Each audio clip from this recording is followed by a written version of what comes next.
Radhe Radhe friends, हरे कृष्णा। आपका Laddu Gopal official में स्वागत है। आप सभी कैसे हैं? आई होप आप सभी अच्छे होंगे हमारे कान्हा जी की आशीर्वाद से। तो आप सभी को ज्येष्ठ पूर्णमासी की अनंत शुभकामनाएं। और ये व्रत पूर्णिमा भी बोली जाती है, तो कहीं कहीं पर हम इसे वट पूर्णिमा के रूप में महिलाएं अपने पति के लिए व्रत भी करती हैं। तो जैसे हम लोग के तरफ वट सावित्री का व्रत पूजा करते हैं, वैसे ही जेठ का मास की पूर्णिमा का विशेष महत्व है। तो जैसे आप सभी को मालूम होगा कि पूरे साल में 12 पूर्णमासी होती है, लेकिन जब आदि मास होता है तब 13 हो जाता है। तो पूर्णमासी पर कुछ भी करना महत्वपूर्ण है, जाना जाता है। अगर आपका कोई काम अधूरा है, नहीं बन रहा है, तो आप पूर्णमासी का व्रत करें, सत्यनारायण की कथा सुने, तो इससे सारे कार्य पूरे हो जाते हैं।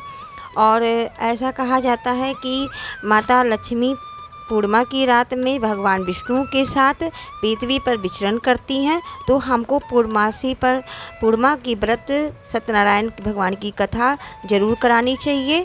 भगवान विष्णु और माता लक्ष्मी का अगर विग्रह है, फोटो है, तो आप जो है फूल से जल का छींटा दे के स्नान का भाव कराएं। अगर विग्रह रखे हैं भगवान विष्णु और माता लक्ष्मी का, तो आप जो है उनको जो है पंचामृत से या कच्चे दूध से स्नान भी करा सकते हैं गंगा जल डाल के। तो इस दिन किन किन देवी देवताओं की पूजा करना खास होता है, जैसे कि भगवान विष्णु और लक्ष्मी माता की विशेष पूजा की जाती है, और इस दिन भगवान शिव की भी पूजा की जाती है। तो हमने वीडियो में दिखाया नहीं है।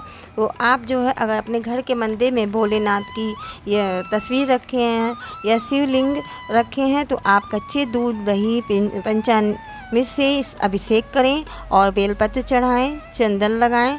रोली नहीं लगेगा शिवलिंग पर, तो ना शालिग्राम को लगाया जाएगा। और गणेश जी को की प्रथम पूजा की जाती है। शिव जी पर अक्षत चढ़ा सकते हैं। आप भगवान विष्णु और लड्डू गोपाल जी को तिल अर्पित करेंगे। अगर आप व्रत करना चाहते हैं या किए हैं, तो आप सबसे पहले पूजा करके सूर्य नारायण भगवान को जल दे के फिर अपने मंदिर में आप सभी की पूजा करें। विष्णु भगवान, लक्ष्मी माता की पूजा करके सीधे हाथ में आप तिल पुष्प लेकर संकल्प लेंगे, अपना नाम गोत्र बोल के, और कथा कहेंगे या कथा सुनेंगे। इसके बाद कथा पूरी हो जाए तो आप जो है तिल फूल को आप भगवान के चरणों में चढ़ा दें।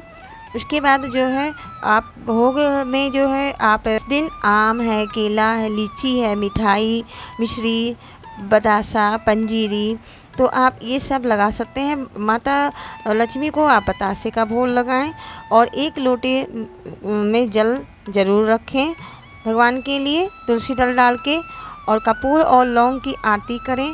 तो आप इस दिन हवन करना चाहते तो हवन ज़रूर करें, बहुत ही अच्छा होगा। और दक्षिणा ज़रूर चढ़ाएं। कहा जाता है कि अगर पूजा में कमी है, भूल चूक है, तो वो पूरी हो जाती है। क्षमा याचना करें। इस दिन उपवास अगर रखें तो बहुत अच्छा है। तुलसी रखेंगे इस दिन, लेकिन तुलसी नहीं तोड़ना है। धूप दीप पहले जला दें, फिर सभी को टीका लगाएं और सभी भगवान को कलावा रूपी वस्त्र जरूर चढ़ाएंगे। शाम को खीर बनाकर भोग लगाएं और शाम को चंद्रदेव को अर्घ देकर, आपके पास चांदी का पात्र है उसमें कच्चा दूध, गंगा जल डालकर, चावल, चीनी, बतासा, फूल डालकर चंद्रदेव को अर्घ देंगे। और अगर नहीं है तो आप स्टील के लोटे में चढ़ा सकते हैं, तांबे के लोटे में मत चढ़ाइएगा।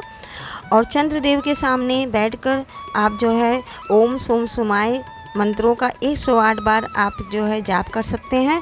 इससे आपका चंद्र मजबूत होगा। और किसी की निंदा चुगली ना करें, बुरा भला मत कहें, ज़्यादा से ज़्यादा मंत्रों का जाप करें। विष्णु सहस्त्र नाम का जाप करें, विष्णु चालीसा पढ़ें, लक्ष्मी चालीसा पढ़ें, सुने, श्री सूक्तम का पाठ करें। इससे लक्ष्मी माँ खुश होती हैं और आपके घर में सदैव निवास करती हैं। तो हमें पूर्णिमा पर क्या नहीं करना चाहिए? अगर आपके घर में कलह कलेश रहती है, भाई बहन में या भाई भाई में नहीं पड़ता है, माँ बेटे में नहीं बनता है, तो पूर्णिमा पर व्रत करें, कथा सुने। इससे प्रभु की कृपा सदैव बनी रहती है। और जेठ मास की पूर्णिमा है, दान पुण्य का बहुत बड़ा महत्व है।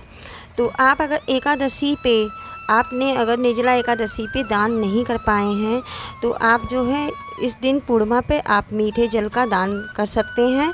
आप जो है सीधा निकाल सकते हैं।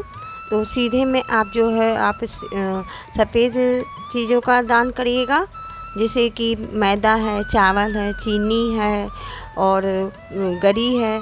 तो जैसे सफ़ेद चीज़ जो आते हैं आप जो है उस दिन दान कर सकते हैं। और अगर आपके घर पे आर्थिक तंगी है, आप बहुत परेशान रहते हैं, तो पूर्णिमा पे आप पीपल के वृक्ष में मीठा जल ज़रूर चढ़ाएं। शाम को घी का दीपक जलाएं। इससे आपके पितृ प्रसन्न होंगे और धन संबंधी दिक्कत ख़त्म हो जाएगी। तो पूर्णिमा पे आप पीपल की पूजा, तुलसी की पूजा करें, परिक्रमा करें, पक्षियों को दाना दें, गाय को रोटी में घी गुड़ लगाकर खिलाएं। इससे बहुत ही ज़्यादा पुण्य फलों की प्राप्ति होती है, घर में खुशियाँ आती हैं। तो आप सफ़ेद चीज़ों का ज़्यादा से ज़्यादा इस दिन दान कर सकते हैं।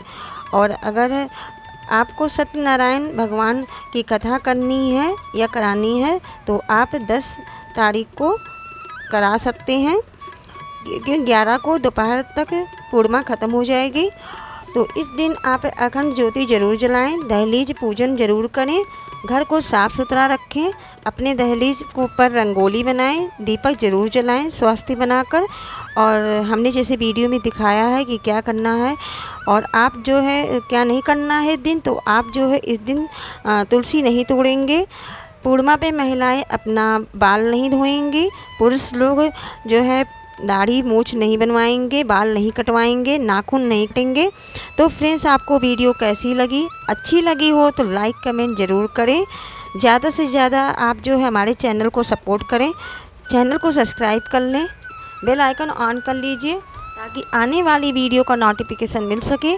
फिर मिलती हूँ नेक्स्ट वीडियो में, तब तक के लिए राधे राधे, जय श्री कृष्णा।